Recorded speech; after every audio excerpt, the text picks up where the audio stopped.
পিকচারে অন্য কারো ছবি দিচ্ছেন, কি করছেন? এটা অনেক বড় ভুল করছেন। তো বন্ধুরা, আমি সীমা চ্যাটার্জি, ওয়েস্ট বেঙ্গল ইন্ডিয়া থেকে তোমাদের জন্য আবারও একটা বড় ভিডিও নিয়ে আমি হাজির। হ্যাঁ বন্ধুরা, আজকে আমি কথা বলবো প্রোফাইল পিকচার নিয়ে।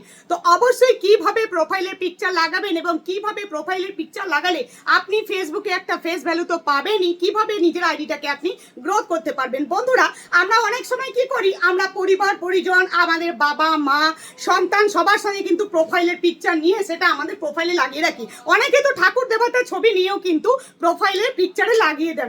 আপনারা অনেক ভুল করছেন। মাথায় রাখবেন, আপনার যে নাগরিক পরিচয়পত্র, ভোটার কার্ড, আই কার্ড, সেখানে কি আপনারা আপনাদের পরিবারের কারুর ছবি লাগিয়ে রাখেন? তাহলে ফেসবুকে আপনি কাজ করতে এসেছেন, ফেসবুক আপনাকে দেখছে, আপনার অ্যাকাউন্ট, আপনি প্রোফাইল পিকচারে নিজের ছবি রাখুন। যদি আপনি প্রফেশনাল ভাবে কাজ করেন, যদি আপনি প্রাইভেট মোডে থাকেন, আপনি কিন্তু যা খুশি করতে পারেন। তবে আপনি যদি প্রফেশনাল মোডে থাকেন, তাহলে কিন্তু অবশ্যই আপনার প্রোফাইলে আপনার পিকচারই লাগাতে হবে।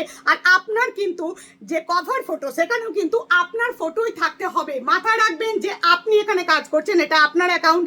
অনেকেই কি করেন, স্বামী অ্যাকাউন্ট চালাচ্ছেন বউয়ের নাম দিয়ে, আবার বউ অ্যাকাউন্ট চালাচ্ছেন স্বামীর নাম দিয়ে। এগুলো করবেন না। যিনি অ্যাকাউন্ট চালাচ্ছেন তিনি নিজের নামটাকে রাখুন। অবশ্যই মাথায় রাখবেন যে অ্যাকাউন্টে যেইভাবে কিন্তু আপনি নাম রাখবেন, যেইভাবে প্রোফাইলের পিকচার রাখবেন, সেভাবে কিন্তু মেটা অনেক সময় গ্রোথ দেয়। আর আপনি কি জানেন, প্রোফাইলের পিকচার থেকেও কিন্তু ইস্যু আসে। আপনি যখন একজন প্রফেশনাল ভাবে কাজ করে যদি আপনার যদি আইডিটা ভাইরাল হয়ে যায়, তখন কিন্তু ওই প্রোফাইলের পিকচারে আপনাকে ইস্যু দিয়ে দেবে। আপনি বুঝতেই পারবেন না কোথা থেকে খেলেন ইস্যু। কিন্তু আপনি কি জানেন যে প্রোফাইল পিকচারে আপনার যে ফেসটা, ওটা সুন্দরভাবে থাকতে হবে, যেন মেটা আপনার আইবলগুলোকে সুন্দর করে দেখতে পারে যে যিনি ভিডিও বানাচ্ছেন তিনিই আপনি।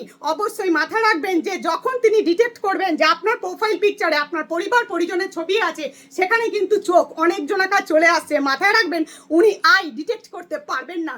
কারণ কি, মেটা একটা রোবোটিক সিস্টেম এবং একটা অ্যালগোরিদম সিস্টেম। তো অবশ্যই মাথায় রাখবেন, যারা প্রফেশনাল ভাবে কাজ করছেন তারা কিন্তু প্রোফাইলের পিকচার সম্বন্ধে অবশ্যই সচেতন হবেন। প্রত্যেকটা প্রিয় বন্ধুরা মাথায় রাখবেন যে প্রোফাইলের পিকচার যেমন আপনার ব্যক্তিত্ব বাড়ায়, সেই রকমই ফেসবুকের একটা ফেস ভ্যালু বাড়ায়। অনেকেই আছেন যারা মাঝে মাঝে প্রোফাইলের পিকচার চেঞ্জ করে ফেলেন। একদম চেঞ্জ করবেন না। আপনি যেই প্রোফাইলের পিকচার নিয়ে ভাইরাল হচ্ছেন, আপনি যেই প্রোফাইলের পিকচার নিয়ে কিন্তু ফেসবুকে কাজ করছেন দীর্ঘদিন, অবশ্যই সেই পিকচার আপনি রেখে দিন। কারণ ওই পিকচার দিয়ে কিন্তু আপনাকে আপনার ফ্রেন্ডস ফলোয়ার্সরা চিনে গেছে। আপনি যদি 1 মাস পর 2 মাস পর প্রোফাইলের পিকচার চেঞ্জ করতে থাকেন, তাহলে অবশ্যই আপনার ফ্রেন্ডস ফলোয়ার্সরাই কিন্তু মনে করবে যে আপনি হয়তো নতুন অ্যাকাউন্ট খুলেছেন। তাই অবশ্যই কিন্তু প্রোফাইলের পিকচার সুন্দর করে লাগান এবং সেটাকে কিন্তু একদমই প্রত্যেকদিন চেঞ্জ করতে থাকবেন না, বা মাসে বা 2 মাস 3 মাস পর পর চেঞ্জ করতে থাকবেন না।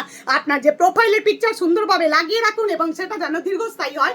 মাথায় রাখবেন বন্ধুরা, আরো ভিডিওর জন্য অবশ্যই ওয়েট করুন। আর কি সম্বন্ধে ভিডিও আপনারা আমার কাছে দেখতে চাইছেন, কারণ আমি কারোর দেখে ভিডিও কোনোদিন বানাইনি এবং বানাবো না।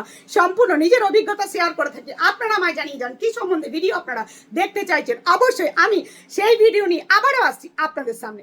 ভালো থাকবেন সবাই।